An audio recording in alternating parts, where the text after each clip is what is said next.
this is it's mental podcast. So today instead of comedians, I have a poet. How lovely is that? I so I let him to introduce himself. So, who are you? Where are you from? And how we meet? What do you do?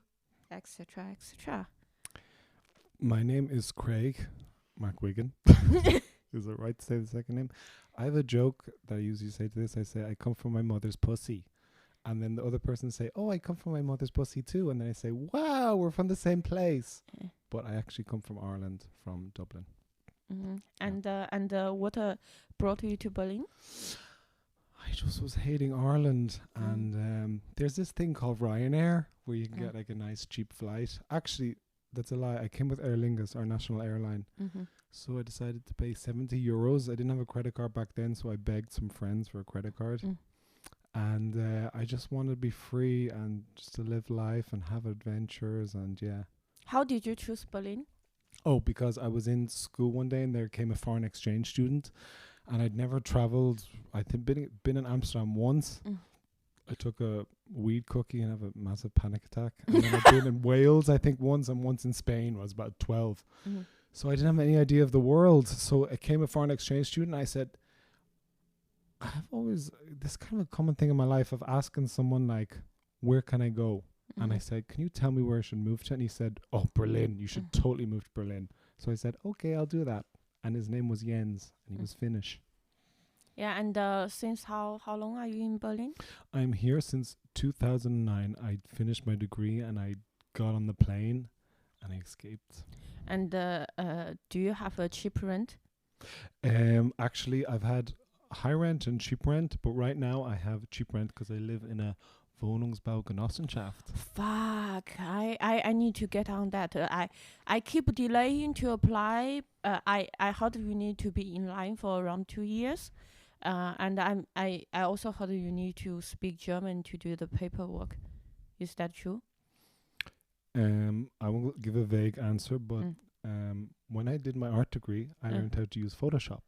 And this has been very helpful in my life. Oh my God! I hope. Let's not go into deep that. So, so besides poetry, what else you do in Berlin? I'm a tattooer. I tattoo. I have a tattoo shop I opened a year and a half ago. We're called Aubergine Tattoo. And it's a nice queer tattoo shop that I created and built and envisaged by myself. Ah, cool. Where is the shop? It's in Anzengruberstraße in Neukölln, between Sonnenallee and Rathaus. Wow. Neukölln.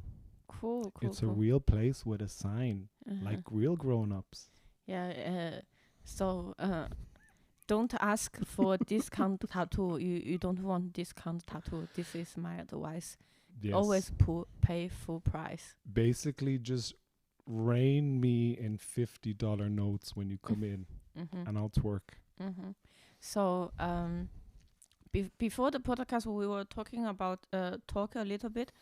So I don't know much about you. We run into each other on a poetry event about worry or about anxiety, and you said you have so much anxiety. I have so much anxiety. There's one for everyone in the audience. And let's start from the beginning. Like, I would like to know that how did you realize you have some issues? Like, how since when you start to be interested in the mental health topic? It's a very good question. Thank you for asking me that. I think one of the ways to survive in life is that you want to think that you're virginal, in the sense that everything that happened to you in life never affected you. Not never affected you, but you overcame everything that's in your life. I think this is a story I tell myself because I have a mythology of myself, maybe, that I have achieved and conquered everything that happened in my life, and I'm so perfect, and I'm so ready now to be loved because I'm so perfect.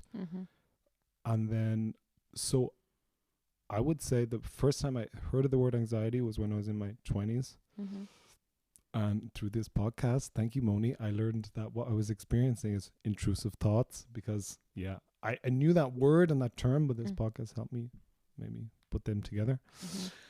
I just had intrusive thoughts all the time, and I was thinking just your general malaise that people have. You know, I kept thinking like, oh, I'm going to do something mad. I'm going to hit this person. I'm going to smash glass, knives, and anything that could possibly break. I was imagining myself doing terrible things with it, and it would send my anxiety through the roof.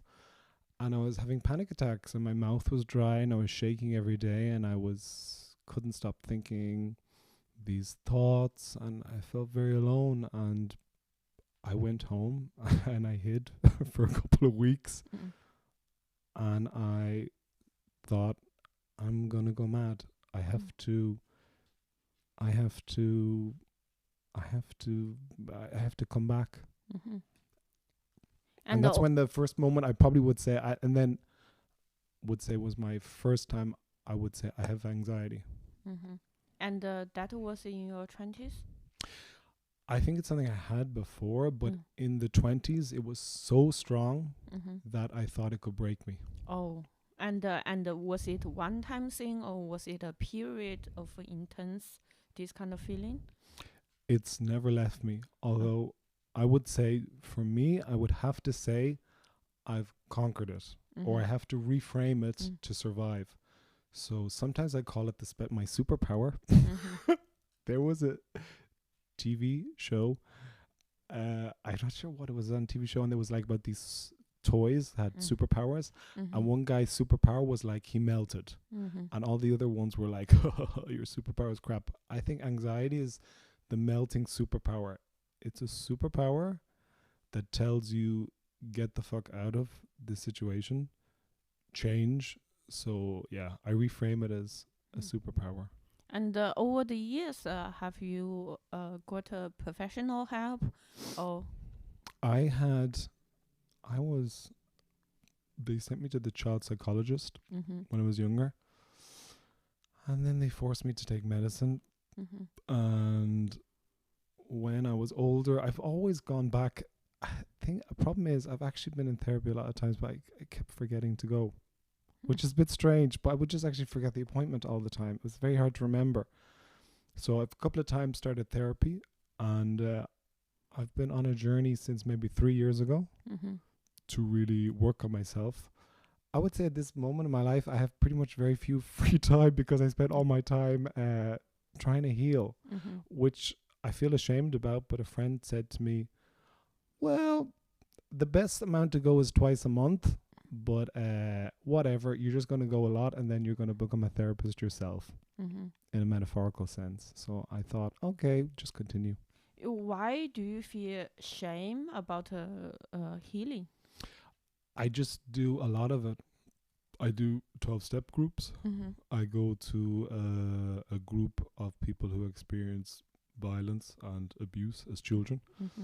And I go to therapy. I've started therapy maybe 2 or 3 months ago, and I visit a friend every 1 or 2 weeks, and we do a little bit of sexual therapy too. Sexual therapy, sexual help. What sexual therapy is? Is you have sex? Yeah, it does sound a bit like that. Can I rephrase that? I go to a friend every couple of weeks who's a sexual healer. Okay. Wait, that sounds also weird. So what do you do? What do you do?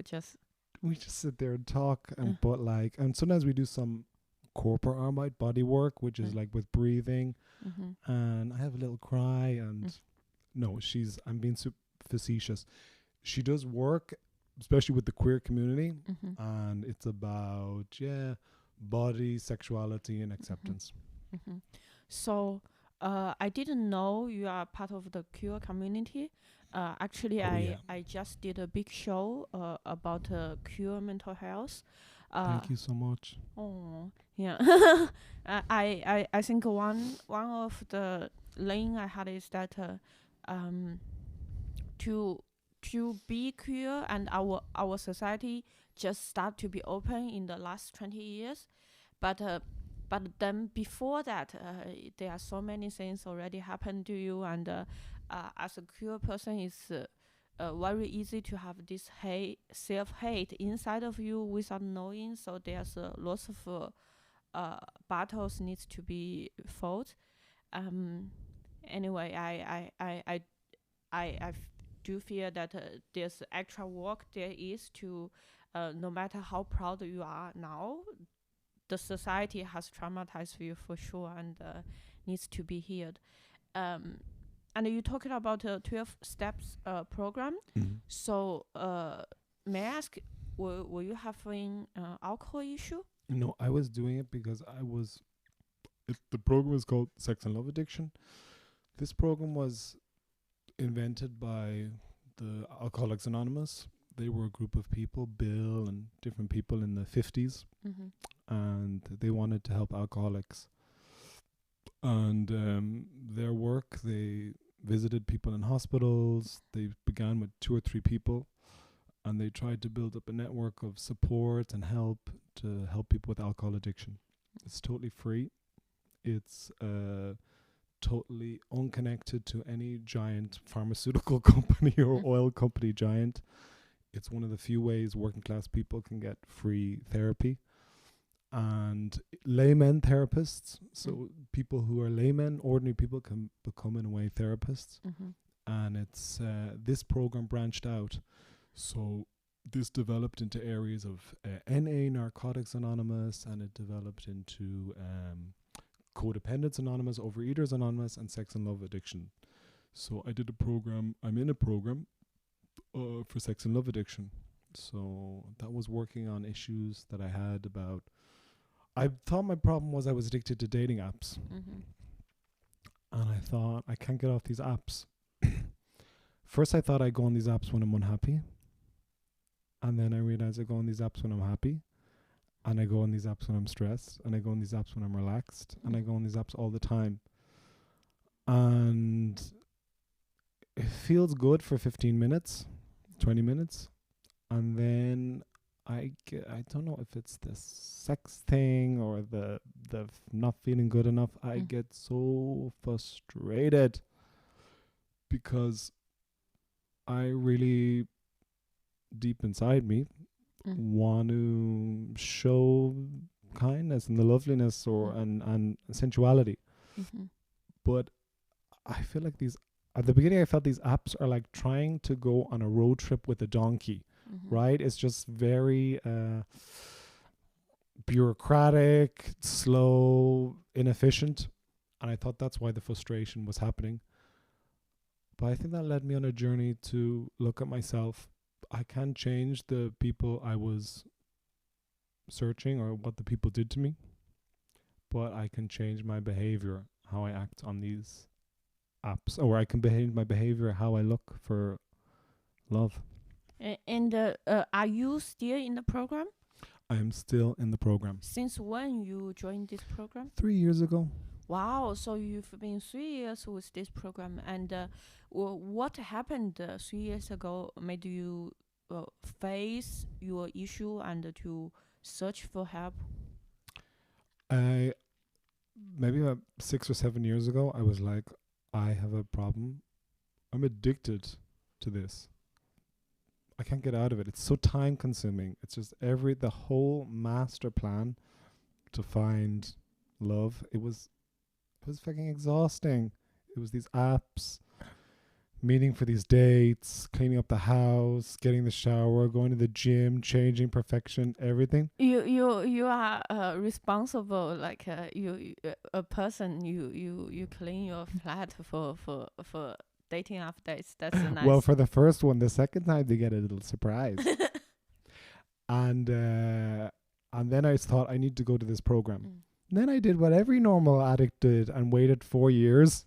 And then 4 years later, I really did go. And I sat down with a group of people in a church. And I thought, oh my God, I know these stories. I've been there too. And so you say like sex and dating app addict. Are you addicted to the dating app itself, to swipe, to chat, or are you addicted to the sex part, to meet people and have sex, or are you actually looking for long-term partner, but were you failing? I hope this is going out to millions of viewers out there. I am looking for a long-term partner. I've always looked for love. I always thought someone would save me in my life. It was a narrative. I had a story. I've always been looking for love. My whole life has been a big struggle to find love. Since were you able to maintain long-term relationship at some point of your life? So I've had so much love in my life. Best friends, great friendships, relationship with my mother. It's a crazy, hellish love story. They're going to make a movie out of it. I've had great loves. My brother, I love so much. I have so much love in my life. But I have little trumpet. But I haven't had a longer relationship, I think, than 9 months. But I want to rephrase that. I just want to rephrase that because we're getting into failure. So I would just like to rephrase that sentence. I'm so grateful for all the effort I've had to try and find love in this world. So because we can very quickly slip into failure. Yeah, so you go on dating app, you are not only looking for sex, but sex is like a part of it. I mean, it's just like I cannot understand the concept. If someone said, "I'm just looking for sex," it's to me, although it's so bizarre. I don't understand the concept, but the reality has often been the case in my life. If I pet a little cute doggy, I'm not thinking of the outcome of the doggy. I just want to give him a little cuddle and snuffle on his little beard. I don't have a presumption of how the future might be. Maybe I never really thought about what's the difference between sex and love. I thought it's just the same thing. I mean, I thought that's a conservative idea to separate them. I wouldn't understand. It would seem illogical to me, like, I only want a certain amount of a good thing. I mean, what? I want lots of a good thing. So when you have, let's say, when you go on a dating app date, you meet someone, you end up have sex. Are you able, if you really enjoy the sex, normally are you able to distinguish, oh, this is only for sex, to separate the emotion and the sex? Or are you always thinking about, oh, maybe there's a future, or can I meet this person again, and start to fantasize? I think I was recently thinking, how many people meet someone and then they sit and watch a movie and then they have sex, even on a date. And I often thought I was just thinking how bizarre that is, that you have to enter into this fantasy. You have to watch love on a screen happening in a fantasy until you're sort of drunk, and then you can react to it in reality. And I find that so bizarre, but I must say that there is, in these moments, so much fantasy and so much bargaining, of course, because I thought I guess manipulation and bargaining and hoping and hope as well. So through the sex, I can get to know more. Probably believing that, and also believing that love comes so easy to me, but sex is very difficult for me. Sex is difficult for you? You mean like it's hard for you to want to have sex with someone, or sex is hard to get? You have to understand maybe just what the life of a queer person is like. You have no nation, you have no history, you have no one to help you. You are very young. You get up on the kitchen table, you do a little dance, you want to do a nice performance for people. Your mum's chatting with her friends. You sit down and cross your legs and have a little chat with your mom's friends. You're your full, beautiful, colorful creature. And then someone tells you, or you feel like, what the fuck? Something about you is wrong. And from this amazing Matisse and Picasso or Rembrandt, you just realize your colors are not wanted. Mm-hmm. When you're young and you're gay, you are told, faggot, fuck you, piece of shit, spit on, beaten, attacked. That's the life. That is all before you ever actually make a gay action. Although I was thinking recently that when I was younger, I used to run around in the school and kiss the boys, just hug them and kiss them. I was thinking about my first love. Maybe I could tell you about that while I'm here. And since when you realize you are not straight? So just to finish that last question, so I think sex is difficult because it's so loaded. Mm-hmm. It's already coming with so much pain. It's not like I didn't meet Joe and I took his hand and then he kissed me at the traffic lights. No, I'd been through World War III before I met that person. Yeah, I cannot really understand you, but can you tell me if I understand it right? Of course. I feel it's like, from what I understand, is like queer sex is why so hypersexualized. Like, from at least from what I know, it's like this like dating app, and they have like a crazy OG, and like on one hand, like there are lots of crazy sex, but on the other hand, this kind of it's kind of difficult to have this kind of like a romantic, like a emotional, like a development, innocent love. I would say to that, I mean, I would say I don't mind they and them. They're also nice pronouns, but you can also call me he. I would say I grew up as a gay man, so I'm talking about gay male, kind of queer male. I'm queer. I'm not really gay. So I like that word queer. It's like I'm more too fuck you to be gay. What was the question? I think, is it very hedonistic? It's very hard to love men. They're very hard to love. You know, a lot of them are fucking motherfuckers. Sorry. So it's very hard to love people. It's very hard to love men. I mean, that's universal. I think I did lots of work around men's mental health. I think like men, they have their own challenges because we live in a patriarchal society. Like men are expected to be like straight, to be tough, and they don't talk about the emotions.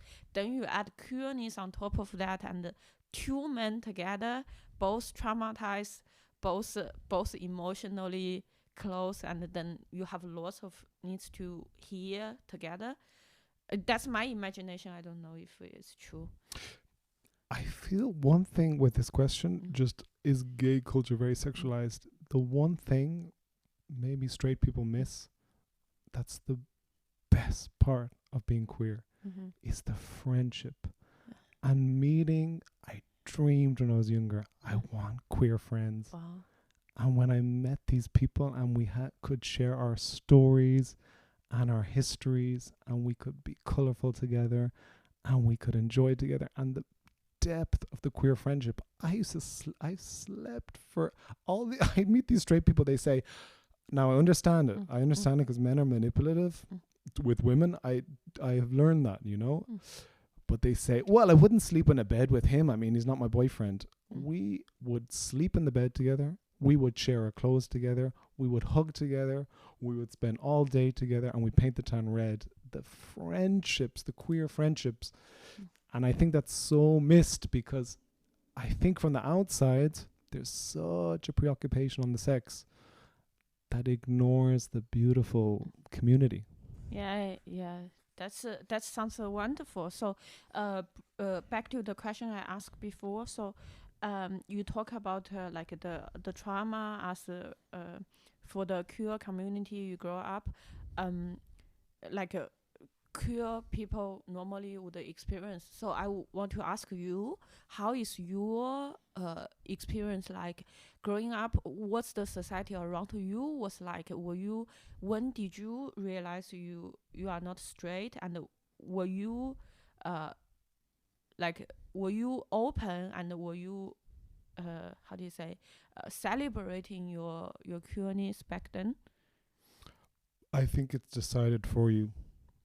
So you are made to realize you're different before you even realize what difference is.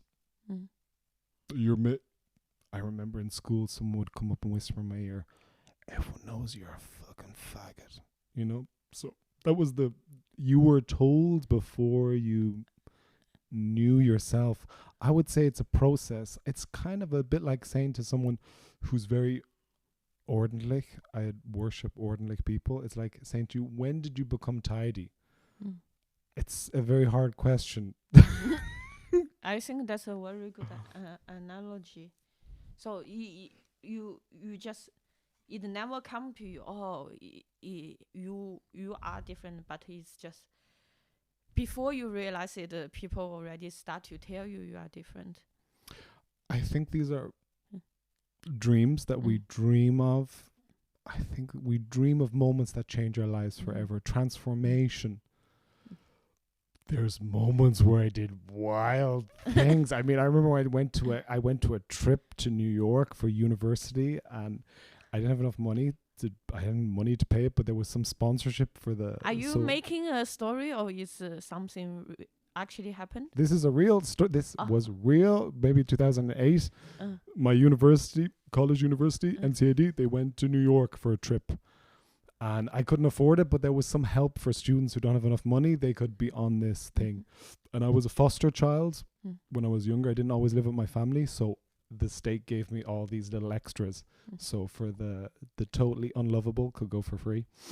And I went to New York, and I never visited one single museum. I just packed 5 of the craziest outfits I think of, and I just spent a week going to every party and every club, and I just outrageous meeting. I was in a pool party, and I was dancing with amazing queer black people in crazy clubs, and amazing time. So there was amazing moments along the way, but I think the idea that someone transforms a bit like Wonder Woman and they say, I am this, is like very Hollywood. I think you're negotiating, and I think you're more queer in different situations. I was in the gym today, and I was chatting to a guy. I was talking a bit more like that. And then there's moments where I'm just silky and gorgeous. Yeah. Wow, that's beautiful. Yeah, it was a wild trip. I remember coming back in the car. They were like, I think someone was like, "Oh, what did you do in New York?" Because we were coming back from the trip, and someone was like, "Oh, I was in the wax museum," and I was like, "I've been everywhere." I would like to go back to your 12 steps program again, because like you said, through this podcast you learned the concept of intrusive thoughts. I would like to elaborate more on love and sex addiction. For example, I have a friend who was alcoholic, and he went to AA meeting. And the first time he went to the AA meeting, listened to all the story people are talking, he's like, I'm alcoholic.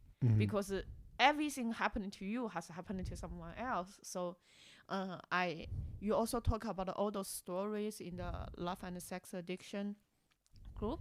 So can you let us know a few typical behavior people with love and sex addiction would do? I think I would definitely not like to talk about anyone else, but I would love to talk about myself. I think the idea, of course, addiction, I would say most people would say a lot of. I do a lot of, therefore I'm addicted.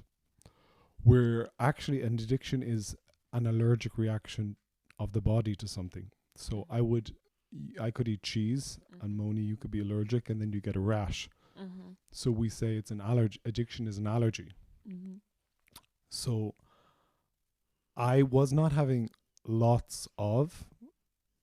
I always found the world that there's not enough love in the world. There's not enough sensuality. There's not enough kindness. I think my issue with sex and love addiction is I was chasing people who were not going to give me kindness and give me love and give me the things I need. I feel I was addicted to abusive people, really. And I was invisible and I was not seen. And I was waiting and waiting for these people who were maybe might send a text message once every 3 months. My journey with sex and love addiction is I thought I'm on a huge mission to find love. This love was, I didn't know what it was. It was a kind of fantasy. I guess I would say someone who I can really tell my pain of what I've been through, because I've been through a lot of pain in my life. When I tell them my pain, we are going to connect. He's going to see the pain. I'm going to hear his pain. And we are really going to fuse. Life is going to be better. That was the fantasy. The reality was I was addicted to narcissistic people who didn't want to know me, didn't want to write back. There was something else I wanted to say, but I forgot it in that moment. And that was for me my expression of waiting, probably what you would definitely call codependency, hoping and wishing and praying, and unable to detach myself from people. And I guess my journey was, that's what I remember to say, is first I thought I was looking for someone to say yes. Then I just thought I would love someone to say to me no, to acknowledge my search. And all I got was this maybe. I was surrounded by all these people who were giving me this maybe, and I didn't have the power myself to say yes or no, because I didn't think I had anything to offer. I thought I'm so poor. My wallet is so empty. I'm in KaDeWe. I can't even afford a pretzel. I didn't think I had the power. And I knew, of course, if I say anything, these people are going to disappear. It seemed like a battle, but the battle was that I couldn't give myself what I so needed, the yes, no. If that makes any sense. I can understand you. I'm not sure, but I feel at some point in my life, or maybe a very long period of my time, I might be classifying as sex and love addict. I like you. I create for love since very young, because at home, like, not any single man in my life, like my grandpa, my dad, there's not a single man in my life loved me, and so I was permanently neglected. And since very young, like watching all those TV, and I believe one day I will meet a guy, and he will save me, and we'll be good together. And then I keep permanently rejected, and I was okay. I want to ask you another question before continuing my story. You said you are attracted to narcissist people. My question is, are you only attracted to those people who's unkind to you, or for example, if you meet someone who's kind, who's sympathetic, who appreciate you, would you appreciate them back, or you are just addicted to those people who exhibit toxic behaviors? This one is the framing of the question is sort of like, I would say this question is, I would say the framing is like, are you turned on by motherfuckers? Yes, basically. yes. So that's the way to say it. I would say that it felt very familiar. Also, I never saw anything else. You have to thing, I can really empathize with what you said, and I really appreciate what you said about your experience with men. I had a psycho father who was absolutely was beat the crap out of us daily. He was a king in our house. You know, that's the man image I grew up with. He ruled like a king. And I went to school, and I spent a lot of time being bullied by other little mini Putins. They're kids, but they have all those elements, you know. And then I went into work situations with bosses who are mini Putins, you know. And then I went out dating, and I met mini neo Putins as well. It seemed very familiar to me. Of course, I had friendships and kindness, and I had different images of kindness, my queer awakening. So I was often ashamed of the people who I would date with, you know. But instead of reframing as that, am I turned on by mean people? I think there is a dance that happens. The person who is searching and the person who will never give. And there's some battle. I think I was intoxicated by the fantasy that I can make someone loveless feel love. I think of what you said is really resonating. Yeah, and I recommend you a book called The Body Keeps the Score. It's one of the most well-known, respected book about trauma. You mentioned this keyword, familiar. What happens with people who's traumatized is that because we are so traumatized in the past, and the pain was ingrained in our past and in our upbringing, and the pain is familiar, and people always attracted to something what is familiar, even that means pain.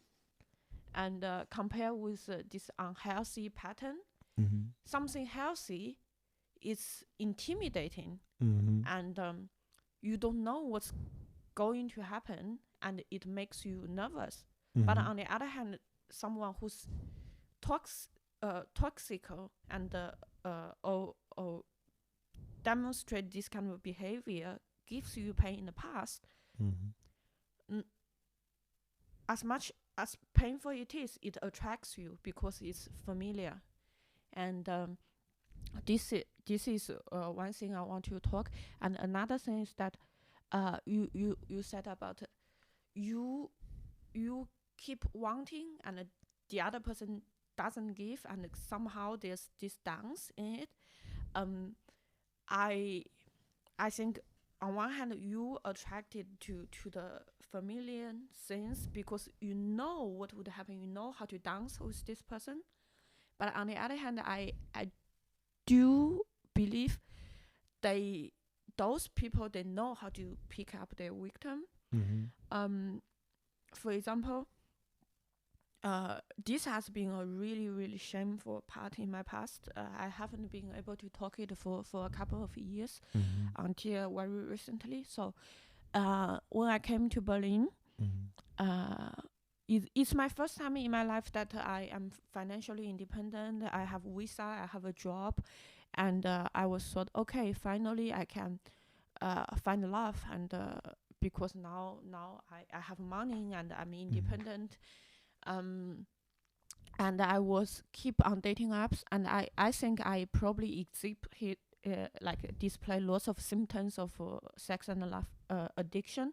For example, in the evenings I would swipe on Tinder until I feel so exhausted, but I just couldn't stop. And sometimes like I would be so upset, like I would just crash and roam on the street aimless and crying. Because every night I'm hoping maybe magic will happen, but it never happens. And then I met this guy. He is attractive, he's tall, he's good looking, but thinking back, he was nothing really special. But at that point, I was so needy, and there was lots of red flags, but I just didn't see any. For example, he told me that he's divorced, he has a child. That's why in the near future he cannot take me to his home. And I I, j- I just didn't think, oh, maybe it's a red flags or something. I'm like, okay. And he said he will only be able to meet me once per week because of he has a child. Um, and then we were like kind of dating for 6 months. I knew something not really right, but on the other hand, like I wanted it so much. And eventually I wanted it too much. I told him I'm in love with him, and he kind of just ghosted me. Um, Eventually, like I I think I'm a bit bisexual. I'm attracted to women. So at one point, I'm just like, oh, fucking dating men is so hard. I'm just going to date everyone. So I went on a date with a woman, and turns out it's his wife. It like I saw in her. Anyway, she pretended she doesn't know me, and we were on a date and just talk about random stuff. But at the end of the date, she started to open up, and she told me all the things happened during that 6 months. She knows so much details about me and that guy, and I and then she told me the things she did with that guy. Like after me, they decided they have to always tell other. They need to be open with that they are in an open marriage, because he lied to me. He told me he's divorced, but he was not. So they were like open after me. They were open with their open marriage, and they date girls together and have um and with the kind of dates they went on, with the kind of target they had, I soon realized they really pick up on people who's not in good life conditions, like who's probably like get lost in life, or really unhappy, or like life circumstance is not treating them well. And then later I had a perspective to see it. I was like, oh, of course, that's how they pick their victim. Because who who like if a person is happy and is independent and is uh, like have a healthy pattern, like a healthy relationship pattern, they will not get into this kind of mess with like mm, open marriage, while this two person, like this couple, were on the edge of divorce and have lots of their own issue and drama going on. Like a healthy person doesn't want to get into this kind of drama. So of course they always pick on people who's either poor or broke or lost, and that's how they pick up on me. Because I was in this city, I was new, I was alone, I didn't speak the language, I was craving for love. And I think that fits into what you said. There's this dance because you, on one hand, they know they can give you certain kind of things, can satisfy you. On the other hand, they also know that they have the power to say no to you, and whatever they say, you won't have the power to say this is not for me. I want out, because you want it so much. They can tell it. So yeah, I do feel I understand what you say now. There's this attraction, because they can give you what you want, and they know how to manipulate you, and they know you don't have the power to say no. But on the other hand, you also feel familiar. You feel like this. You know how to dance with this type of person, and yeah, it's really toxic. And yeah, I feel so ashamed about this thing happened to me, because how and then I feel so ashamed about myself for quite a few years. And then only lately I've been able to talk about it and stand a distant, and then I realize it's not my fault. Like it's their fault who that they take advantage of people who's desperate and who's not in their best life circumstance, but instead of give it kindness and sympathy to neutral the other person, to radiate compassion into this world, they take advantage of it and they exploit it. So yeah, sorry for my monologue. I guess what I feel like saying to you is thank you for having the courage to attempt to show love. So it is, and there is no guideline. There is nothing to guide us.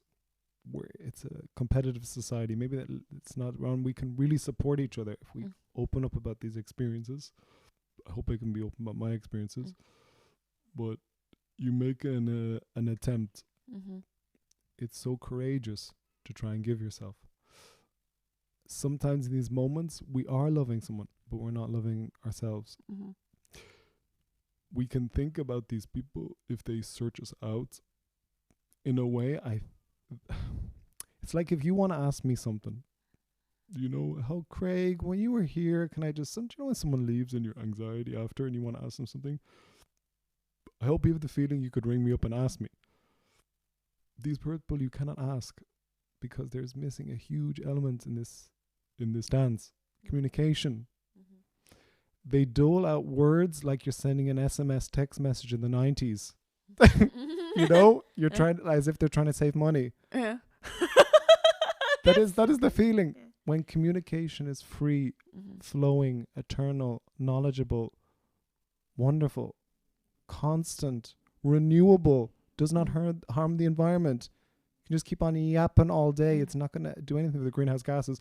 But they create the reality that feels is one sentence. And when they leave, of course, you had the feeling, if only I just had a moment to communicate. Communication is the basis of friendship. That's what's the grief for me has often been when I lost these people, as I wanted to say to them, you've had such an effect on my life. Can we be friends? But then I had to face the reality that it would be absurd to be friends because we have absolutely no friendship at all. Yeah. I agree with that. Like, I want to add, like, on one hand, of course, I blame these people. They were not kind. But on the other hand, I think in order to love, we also need to be honest. Like, sometimes when we want love so much, we create a reality in our mind, believe what we want to see, and because reality is too painful. But if we are honest with ourselves and honest with the reality, we won't necessarily run into the same situation. And I want to recommend a book called The Mastery of Love. It's really a great book. I really recommend the Maybe you audiobook. can write these names in the description because I think people want to read them too. That title is super exciting. It's so great. It's such an amazing book. So I want to go back to the 12 steps program. So what did you do with this program in the past 3 years? What steps they have led you, and what have you learned, and have you changed? I would say the 12 steps are the kindergarten of spirituality. It's the spirituality for dummies series. So it's a very simple program, and I think a big part of it is sitting down and writing, which is of course something I absolutely hate to do, to spend time with myself, talking to myself, which I noticed, you know, to be with yourself is so hard. It's made up of different things. I would say it's we speak without feedback, because this is one of the difficulties I had. Is when I spoke to people, they started to give me advice or feedback. Feedback is wonderful when it's someone else's story, but when someone's telling you what to do, it's very oppressive. Mm-hmm. I was just 2 minutes away from really getting to the heart of my pain, and then I was interrupted. It's okay. It's how we've learned to heal. But I think addiction is about life as crisis, and you need space to just speak about what's going on. It gives you that opportunity, and I learned how to communicate better. Mm-hmm. I learned to shut up, and that's not about me, and listen. And I learned to actually speak about myself, because I never spoke about myself. I got really interested in who I am, because I was obsessed with these other people and what's going on with them, and theorizing about them and what they're going to do and why this. I actually sat down and asked myself questions. This program, in a way, is how to survive. Probably many people will not agree with this, but I would say it's how to survive capitalism. Mm-hmm. I've really dreamed that there's going to be a revolution. Mm-hmm. Things are going to fucking change. We are going to burn on this money, because they have billions, billions that you can never imagine. We can all live beautiful lives with balconies, Wohnung for everyone.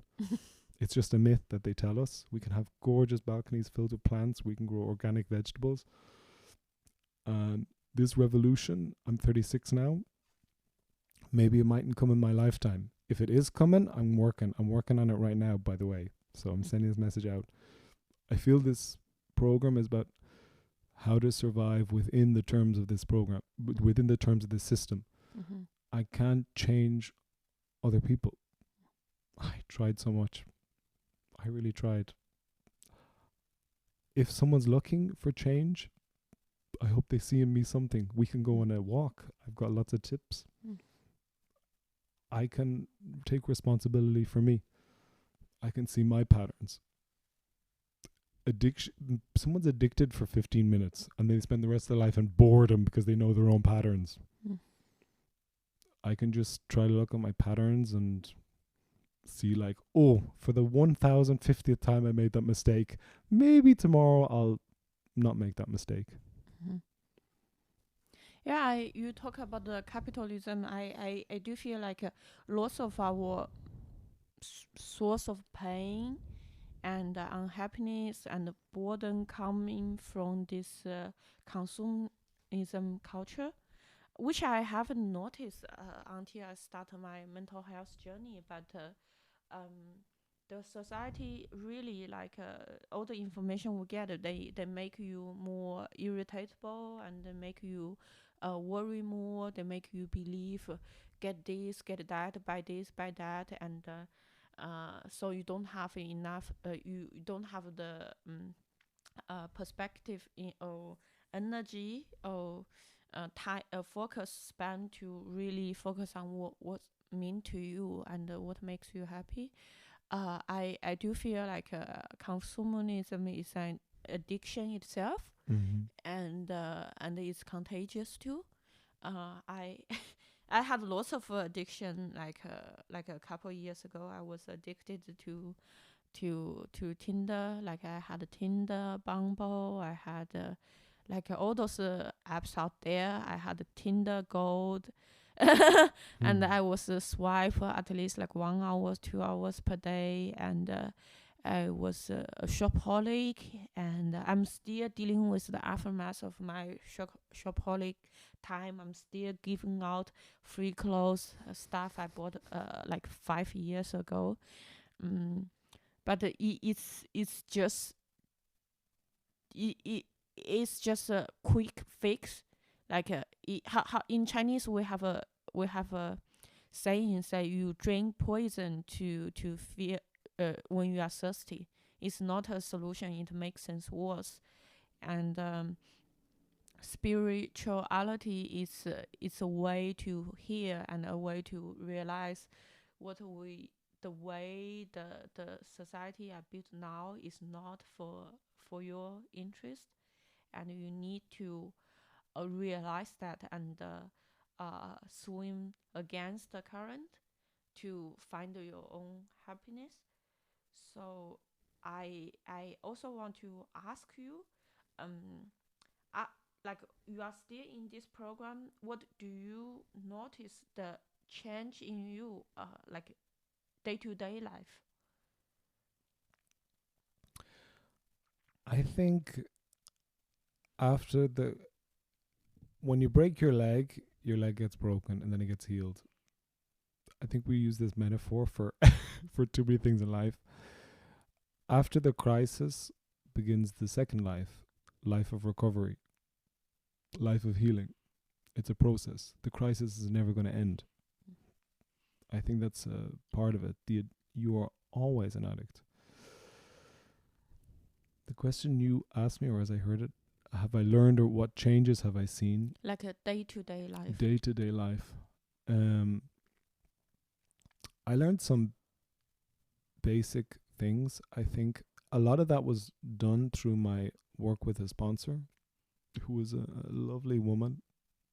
I love her a lot. She gave me so much. She gave me so much care. Actually, she's a stranger. I had just met her before.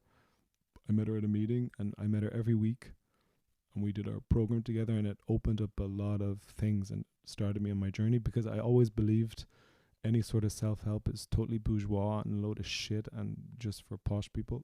So I had this prejudice against it. Making my bed at the beginning of the day, stuff like that. Planning my day, because I grew up with discipline. I got the crap beaten at me all the time. That's what I thought discipline was. I learned also, I learned, or I attempt to learn, that discipline is, I'm not going to be here forever. My time is precious. If I really value my time, I'm going to use it. If I do say today I will just do 2 things, it's because I really care that I exist. Because a lot of the time in the bad times, I didn't expect to live this long, and I didn't care that I existed. What else day to day? Prayer, in many ways, wishing and hoping and praying. However you do it, fingers crossed, pinky winky, cross my heart and hope to die. Who cares? Ways I see prayer in life, hoping for things, taking each day as it comes. Just the wisdoms maybe of the program that help a lot. Take each day as just for today. I talked with another friend who went through the 12-step program for alcoholism. I think from what I heard from you and him, what I have an impression of the program is that it feels like putting so many people who's traumatized, who wasn't raised right as child, who display all kinds of different issues, put them together and give them another chance to be raised the right way, with compassion, with kindness, and with right type of values. Feels like you learn all those things like you should have learned as child. There's some. The program is about, we don't promote the program. People find the program. So that was one of the fundamentals of how the program was made, that we don't promote people to come. People will find and come. That's a beautiful word, compassion. And trying to create through techniques, trying to create a way that you can create a meeting that somewhere can go. You can get listened to. You can listen. You can be with other people. You don't have to be alone.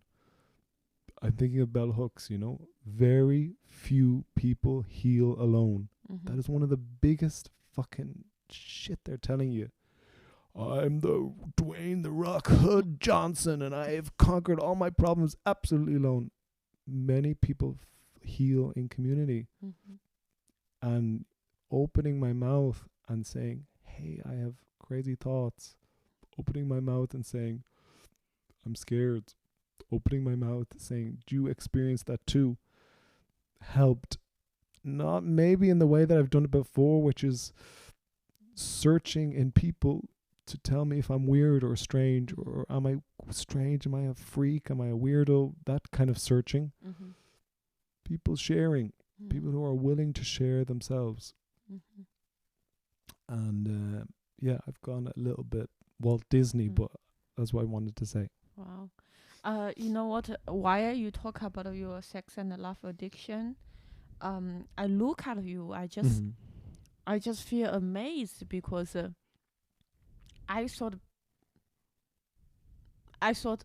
like people who like that are just like me, who's like not good looking and like look at you. I'm like, how can a man who's so beautiful and looks so attractive can experience similar experience as I do? Then this is along the work I'm doing. I realized that actually growing up, I believed all my issue coming from because I'm not pretty.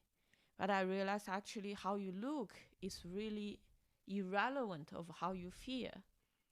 And you can look like the most handsome man in the world. You still can be like feeling insecure and feeling like broken inside. And these are not necessarily correlated.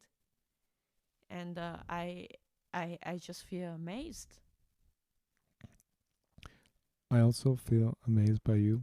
I really just when we met and we did the I actually didn't understand that you organized this poetry night. I actually thought it was a sad. I thought they were doing it. I think there is an inherent maybe bias in me that I didn't recognize. I don't know. Maybe I have some bias or something. No, because but I didn't notice, and then I thought that you were just doing the door. That could be internalized prejudice that I have, and also just not being aware. And the second time, I thanked actually for this night of the poetry. I thanked everyone. I remember I didn't thank you, but I said just at the end of my poems. And first of all, I just want to say I think you're amazing, and it really touched me, your words on stage that night. Moni gave us treats and everything, and then she said, if you have some of these issues, come along. You're not alone. You can come here. There's people the same too. We can connect. You don't have to do this alone. That was such beautiful words. It really touched me, and that was so lovely. I think we're both artists, and an artist always struggles for beauty. Many people in life, beauty is completely uninteresting to them. That's something I had to learn along the way. I always struggled all my life believing that if I'm beautiful, things won't happen to me. I've had a long journey with self-image. I was born with a deformity on my head, and I had to go through various surgeries to fix it. And I had skin issues, and it's been a big battle medically to look how I look. I really tried to create myself. I remember when we were kids, we were in the bushes playing bass, where we'd make our wars, which is very interesting because we spent all our time having wars. And we were sat in a group. I was thinking about this the other day, and then we were meant to say who you like. And I remember lying, of course, saying I like a girl. And she stood up and she was so disgusted. She was so disgusted, you know. That's her issue, you know. But I really remember that as a feeling. And I created myself. I had the courage to go and get the operations to get fixed. It could have been fixed when I was a child, but I hope my parents won't hear, but I think it was a neglect that they didn't fix it. It's an operation that's usually done on babies. I did gym and I did tattoos, and I have put so much of my life trying to change how I look. And it's exhausting, and it's beautiful to be in the moment of change, but to believe that you can achieve something with it is super dangerous. And yeah, as I said before, I've always felt that there's not enough love in the world. but there's not enough of love, enough of kindness, enough of hugs. Do you meditate? I meditate. I from the way we talk, I kind of feel you might like this type of meditation. It's called metta. Have you heard about it?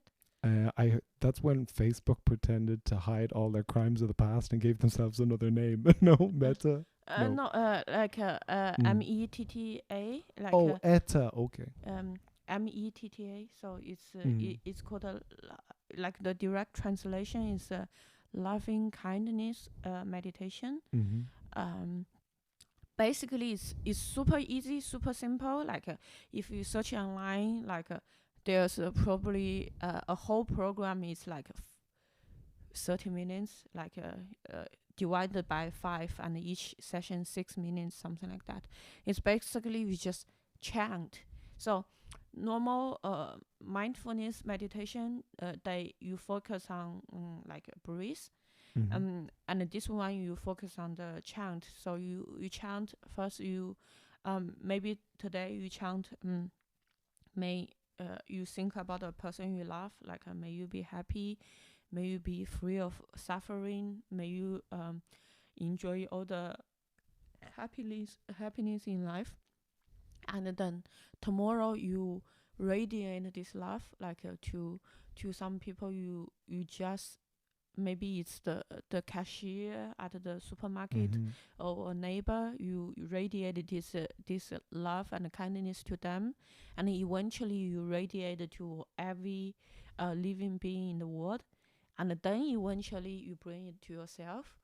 And I suffered a lot with self love, like because how I was brought up, the self hatred is ingrained, and by doing this meditation, like I do feel fundamental change in myself, that I am able to love myself more, and I'm able to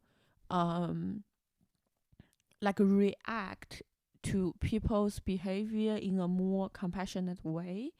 So I wouldn't say I wasn't a kind person, but I think I would react aggressively to things when I think the action or the person wasn't kind. But now when the same situation happened, I would start to understand that it's not about me. It's about what they are going through, what's in their mind. And instead of react aggressively, I would like be more understanding, and either choose to not react at all, or maybe return. Like when I receive aggression, I would return compassion. And it's really, really simple meditation, but it helped me tremendously. I want to try that. I think that's. I grew up in a house of such crazy violence and abuse and hitting and kicking and screaming, and the house was filled with self-help books. So in a way the answer was always there, and I've gone back to some of those self-help books. So your house was a chaotic and full of violence and full of self-help books. It was full of crystals and self-help books, because my mother began her journey to heal herself, and then we had to continue the work. My mother said something to me when we had some deep conversations when my father passed away. She said, sometimes you don't realize how damaged you are. You think you're okay, and you're fucking really damaged. So she began her work to heal. Therapy was fucking a ripoff. It wasn't really much opportunities. She would go and try and do things and read herself back and gather herself back. Maybe as well the people I grew up with, seeing on TV, Oprah Winfrey. I know it sounds funny, but I really sat and watched Oprah Winfrey, and I remember these daytime talk shows, and I mean, I didn't grow up in a house that really was an intellectual house that supported reading or anything. So I tried to get the self-help there. And I think these exercises you suggested, they're very worth it.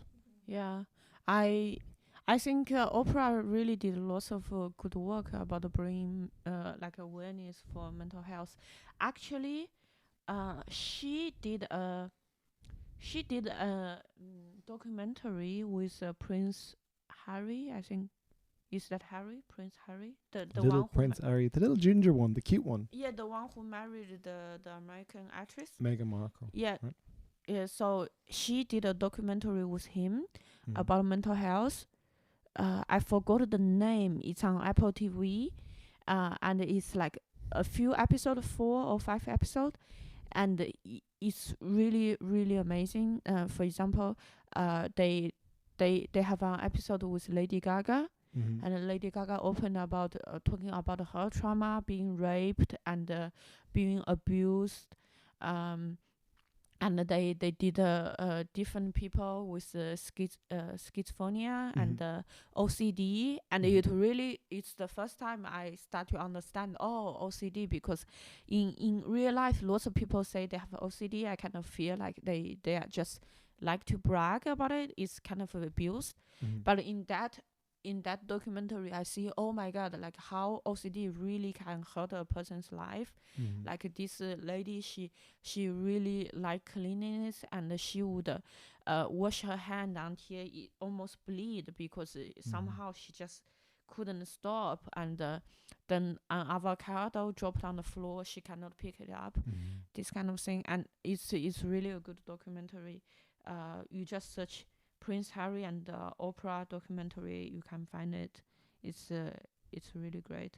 I think like this pandemic really kind of opened a door to make the society almost open to talk about mental health on a big scale, and I think we are almost reaching to that point that everyone will feel okay to talk about it, and I think that's really wonderful. I think today I was making a joke with a friend. I was saying maybe the real coronavirus is people opening up and talking about their feelings, which is this virus that shouldn't be allowed in this world, of this cruel world where people have to work and just like don't be weak and be competitive. And there's this virus spreading, and we're spreading it right now. It's like coughing into the microphone. Yeah, so our podcast is almost ending. I feel a little bit sad that we didn't get into your upbringing and family stuff. We mainly focus on the love and sex addiction and 12 step program, which I think is also good for people out there who might experience similar issues. They can know what it is and might look for help. So if people they fear they might have similar issue, how can they get help from 12 step program? Can they just search 12 step program Berlin? You can just Google it. There are meetings happening every night all over the city. There's groups out there.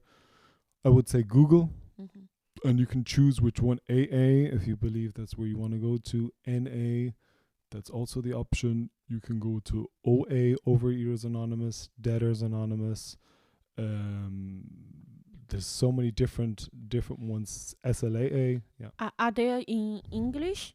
English, there's Spanish, there's online. That's one of the great things about the epidemic, is that there was so many online meetings.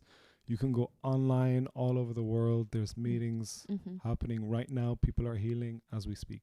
And what's the course? All TWEP programs are absolutely free. We ask for a donation for the room. That could be 10 cents. It can be 20 cents. You don't have to donate. But we are totally self-sufficient. So we don't have any people investing or putting money in it. It's just completely self-sufficient. We just donate for the room. And the rent of the room is usually, I don't know, 20 euros a month, 40 euros a month. So. And If a person who think they want to join, is there a waiting time or they can join immediately?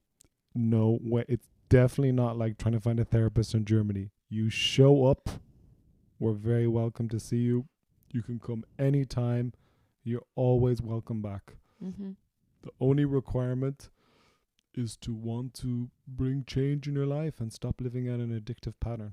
Okay, cool, wonderful, wonderful information. So people out there, like not only for love and sex addiction, if you suffer from other sort of addiction like drugs, alcohol, overeating, all kinds of stuff, you can check it out and start healing today.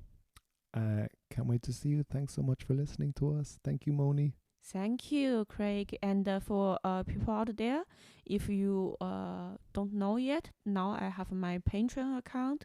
So for as little as €3.50 per month, you can sponsor my work on mental health projects. So thank you so much for listening, and I hope to hear from you one day. Bye bye. Ciao.